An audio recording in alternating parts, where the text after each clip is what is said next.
বাংলাদেশের মধ্যে অবৈধ যানবাহনের এতটা সরাসরি রাস্তার মধ্যে যে রাস্তার মধ্যে বৈধ গাড়িগুলো চলতে পারতেছে না। এই যে ট্র্যাক্টরগুলা কিন্তু রাস্তায় ওঠার কোনো পারমিশন নাই। এগুলার পারমিশন শুধুমাত্র হাল চাষের জন্য।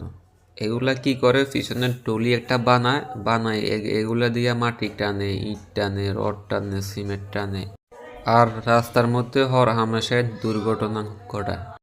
কিছুদিন আগে আমি 2-3টারে ধরি রাস্তার মাঝখানে মাটি টানার সময়, মাটি টানা রাস্তার মাঝটা সব খারাপ কিছু করে।